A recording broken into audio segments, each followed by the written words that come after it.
So I want to take a moment to tell you a little bit about one of my favorite stories from XLZABK002 called Monogenism, or Monogenism, depending on how you pronounce it. It is the Promontory Epilogue. So the first story I ever wrote, the first real attempt at writing some kind of speculative fiction or whatever, and whatever you want to call it, was Promontory.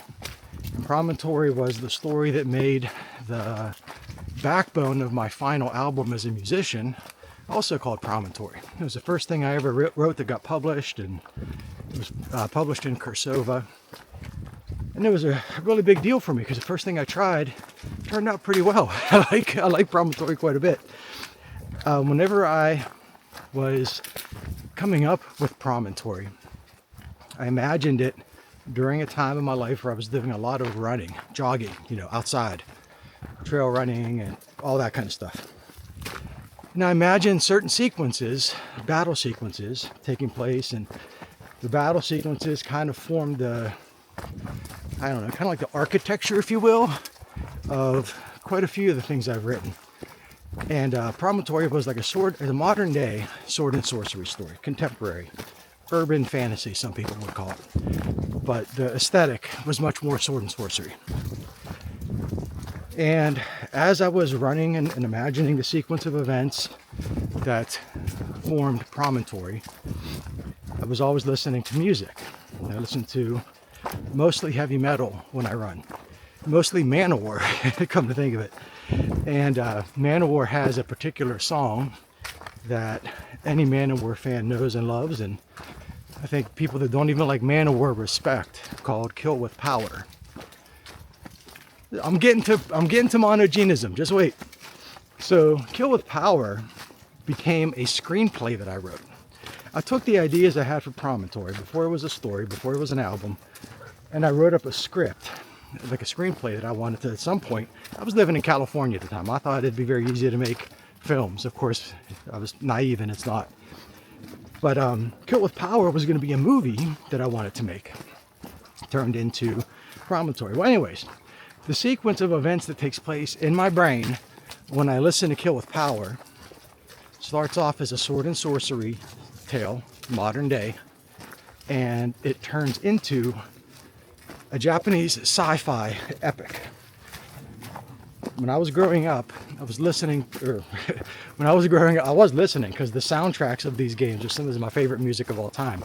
But I was playing a lot of two-dimensional shooter games, especially those made by Technosoft. Think of like the Thunder Force series,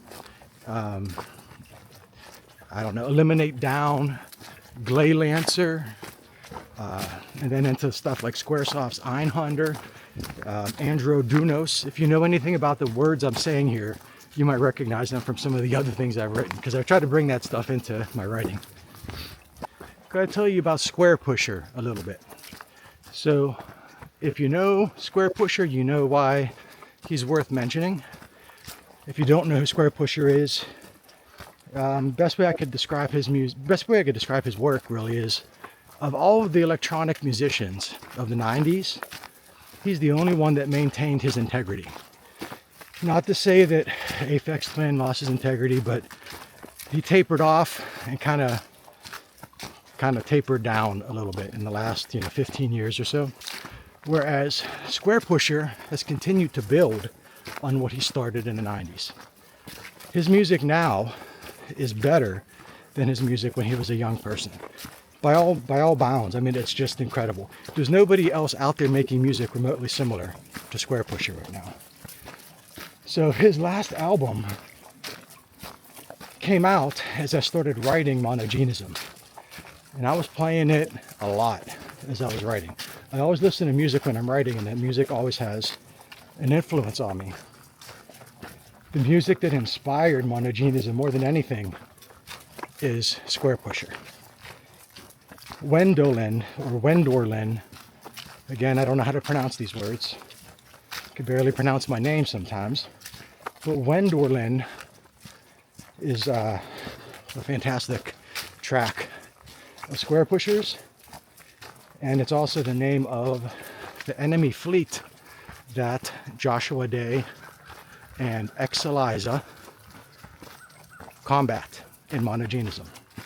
You're thinking now, hey John, Eliza, wasn't that from Einhander? Wasn't that the name of his sword? Well, yeah, sure was. Eliza means everything. This symbol is Eliza, in case you didn't know. Eliza is the name of the ship from, I think it's the second Thunder Force game.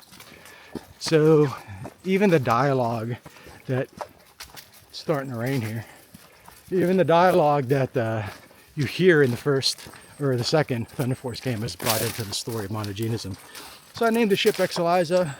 I named Einhander's sword Eliza. And if I do an XLZABK003, I'm sure I'll have another rendition of Eliza as a different object in the third one. I don't know if I'll make a third one, but if I do. So it's a nod to Square Pusher. It's a nod to Thunder Force 2, as well as all those Technosoft games. Like I mentioned, the music of those games especially is still mind-blowing to me.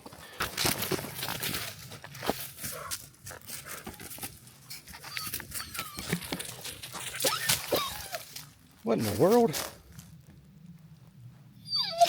I swear it is dog. I'm trying to tell these people about something you nearly yanked me on down. What's he see up there? Oh, good grief. We're way far away from everything. Come on, Ricky, let's go. I'm trying to talk to these people about my stuff and you're distracting everybody. Anyways, those two-dimensional shooter games became images in my brain that are just kind of tattooed in my brain. I can't forget them. And as I'm running and I'm listening to Kill with Power, there's certain things that Ross the Boss does with his guitar in Kill with Power that to me sounds like spaceship sounds. It don't to anybody else, it just does to me. And it fit. So the film Kill with Power was going to have an ending credit scene. The credits were going to be where Joshua Day discovers, an underground spacecraft. And he discovers the spaceship and he goes into outer space, and then the people that allowed Oberheim to pass his role down today, they're not people, the beings, come to Earth, and they start a war with Joshua Day, and he battles their armada in outer space, and it's a straight up Japanese sci-fi epic. Monogenism is that Promontory epilogue. It would be what would be playing in the credit sequence of the movie Kill with Power, because it was just like a short, like a 5-minute sequence that I had imagined. I'm gonna fall on camera. I fell about half a mile back there. I didn't have the camera running at that time, thank goodness. But at any rate, the credit sequence of the movie Kill with Power, it's like 5 minutes long, and it's like a montage of this space battle. Well, I took that 5 minutes and I elaborated it into basically like a novella. There's 4 sections, 4 battles, 4 sequences that make up the monogenism story, the Promontory Epilogue. Punching in here to tell you something else. Monogenism also goes on to tell or explain or speculate. I use the word speculate a lot. I don't think there's anything wrong with speculation in general, even outside of fiction. But it speculates how the first Promontory took place. With zombies are synonymous with everyday people in my brain. So monogenism helps to explain why and how the majority of Earth is populated by zombies. Now, idiots, brain dead retards. Most people that we interact with are shells of people. So it talks a bit about that. It doesn't talk about it. It shows a bit about that, I guess. It speculates a bit about why so much of the Earth is covered by imbeciles. I don't know what else to say. So it goes into that quite a bit, because the plot of the first one is interwoven into the second one. Everything from the weaponry that Oberheim presents to Joshua Day, even that weaponry has a different significance in monogenism. So that's important to note. So I told you all that because I like this story so much. It means a lot to me personally. Of course, all the things I write mean a lot to me personally. I think a lot of the things that most people write mean something to them. Otherwise, they wouldn't do it, right? But this is just like Promontory and just like Einhonder. These are stories that go back to my years. They go back like 30 years of my life, more or less. So it was very exciting to finally put that to pen, put pen to paper, or fingers to keyboard, and hammer out that story and realize it. I shopped Monogenism around to, I don't know, a dozen, 15, maybe even 20 different publishers, and nobody wanted to pick it up. It's a little bit too different. It's not what people were looking for, as is the case with much of what I'm writing, but I love it. That's why I'm making this video, to tell you about it, because XLZABK002 is going to be out in February. Right now it's the beginning of November, so it'll be coming out in a couple months. And if there's many reasons why you should give that book a chance. I think Monogenism, the Promontory Epilogue, is one of the greater reasons why you should do so. I'm going to tell you a little bit more about it, because that's kind of just the basis of it. That's what you'll see if you were to watch the story, so to speak. I got to be a little bit cautious here with this dog, because he'll, as you saw a moment ago, he'll yank me anywhere he wants to take me. This is not the most cinematic video. The word monogenism essentially means that all life originated from a male and a female coupling. So if you think of the theory of evolution and human evolution and human development, it's kind of like the, you could say, the out of Africa theory, that all human life originated from a single pair, a male and a female, in Africa at some point, and made their way throughout the rest of the world. And the civilization we have today is a result of that unique coupling. Monogenism, the story, takes that idea to a sci-fi level.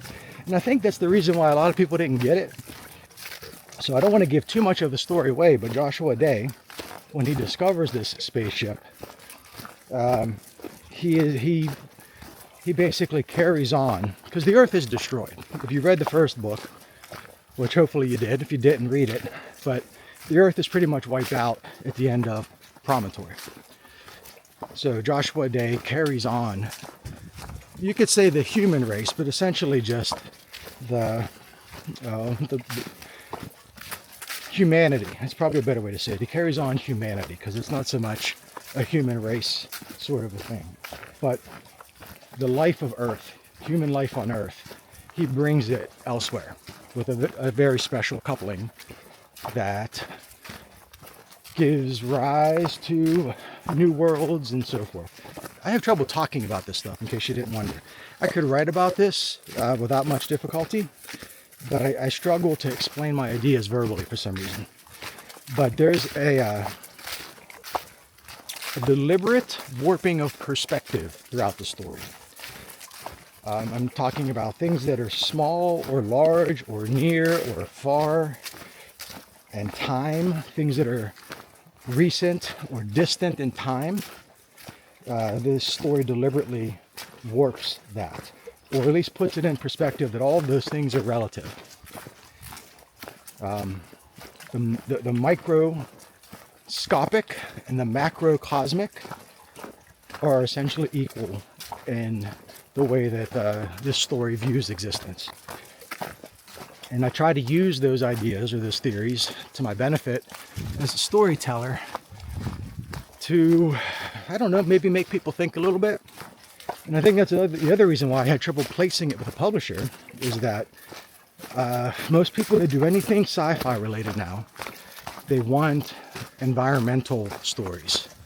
They want stories that deal with saving the Earth or saving some other planet, or they're like anti-colonialism in a lot of ways. I don't have that view of life at all. I like colonialism. I think the colonizers did the rest of the world a favor by colonizing, and that's kind of the gist of this monogenism. And that's why a lot of sci-fi publishers didn't want it. And then on top of that, the action parts, I hope I'm going the right way. I'm just looking around. None of this looks very familiar. The action sequences are not pulpy, because a lot of publishers that do want to have some sort of sci-fi battles, like sword and planet stuff, ray gun kind of stuff, you know, laser blasters and all that.